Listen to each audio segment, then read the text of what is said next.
Hello बंधुरा আমি আজকে আমার টমেটো খেতে চলে এসেছি।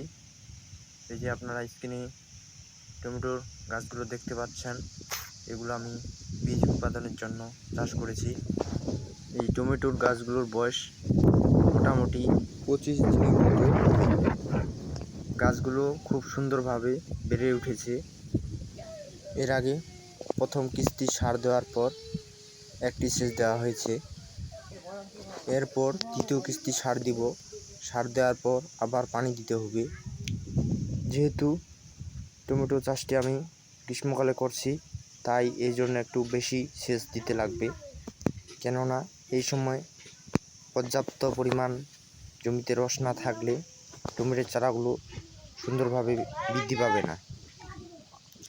আর এখানে একটা বিষয় হচ্ছে, আমি যেহেতু এগুলো বীজ উৎপাদনের জন্য চাষ করেছি, তাই এর জন্য আমি গাছগুলো একটু ঘন করে লাগিয়েছি।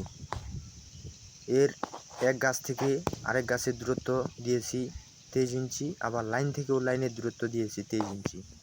অনেকে আপনারা মনে করেন যে টমেটোর গাছগুলো এত ঘন করে লাগানোর দরকার কি? আমি যেহেতু বীজ চাষের জন্য করছি, এই জন্য এগুলো ঘন করে লাগালে একটু ফলন বেশি পাওয়া যাবে বীজের। বিভিন্ন ফসলের বীজ চাষের জন্য আমার এই চ্যানেলটিতে আপনারা সব ধরনের বীজ চাষের তথ্য পেয়ে যাবেন।